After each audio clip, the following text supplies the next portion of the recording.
One day, you'll realize that some people only exist in your life for a chapter, not the whole story. And that's a painful thing to accept. Because when you love someone deeply, you imagine they'll be there for all the pages that come after. You never expect them to become part of the past. But life has a strange way of changing people. The person who once knew everything about you becomes someone who knows nothing about your life anymore. The person you talk to every day becomes someone you haven't spoken to in months, maybe years.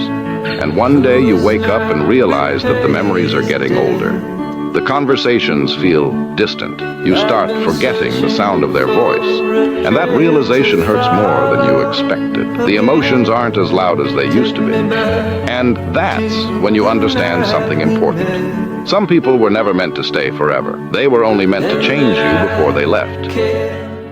My guy friends are making my boyfriend insecure because they've also had a piece of my cake. Now I'm worried he'll break up with me. So I have 3 guy friends I've known since college. Back then we were all single and honestly pretty wild. I hooked up with all of them at different times, sometimes together. It was a phase, nothing emotional, just young and stupid. That stopped years ago when we all grew up. 2 of them are now in serious relationships with 2 of my best friends. Everyone knows the history and we moved past it, or so I thought. My boyfriend Liam and I have been together a year and it's been the best relationship of my life. We clicked instantly and I knew within weeks this man was endgame material. The only issue is I'm his first serious girlfriend, so he gets insecure sometimes, especially knowing about my past. I've been completely honest with him about my history with these guys. I told him it meant nothing, that it's ancient history, and he's all I want now. He said he understood and trusted me. I even asked my guy friends privately to never bring it up out of respect. Last Saturday, we're all hanging out at my place. It's me, Liam, my 3 guy friends, and my 2 best friends. Normal night, everyone's drinking and playing cards. Around 10 p.m., I head out with one of my girlfriends to grab more beer and snacks from the store. We're gone maybe 20 minutes. When I walk back in with the groceries, Liam's entire energy has shifted. He's sitting on the couch staring at his phone, won't make eye contact. The guys are laughing about something. I can tell immediately something's wrong. You okay, babe? I ask him. He forces a smile and says, yeah, I'm good, but I know him. He's not good. We stay another hour, but he barely talks. When we finally leave and get in my car, he's silent. I drive us back to my apartment, and the second we're inside, I press him. Liam, what happened? You were fine before I left. He sits on my couch and his jaw clenches. Your friends wouldn't shut up about being Eskimo brothers. They kept making jokes about how I got the leftovers and asking if one guy's enough for you after. I'm going to give you 5 options.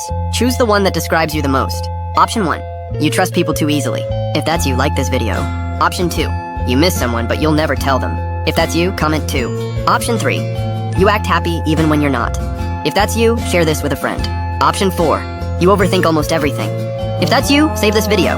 Option 5. You feel like nobody really understands you, but you're still trying to become a better version of yourself every day.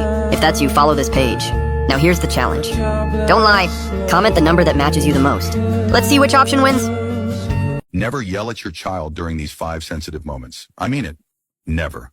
This will change how you parent forever. 1. Right after they wake up. Their body and mind are still adjusting to the day. Yelling now connects mornings with fear instead of warmth. Start their day gently. 2. Right before school starts. Mornings are already overwhelming for small hearts. Your words literally shape their entire day ahead. Send them off with encouragement, not anger.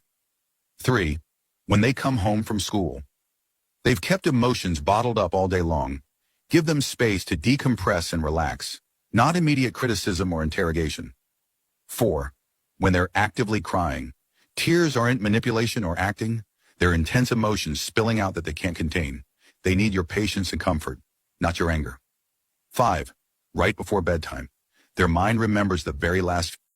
Bro, why do we all have that one friend who you absolutely cannot sit next to in class? Like, sitting next to them is basically a try not to laugh challenge, but it's set on maximum difficulty. The 2 of you are just sitting in class, minding your own business, when the teacher decides to drop the most heartbreaking, tear-inducing story ever.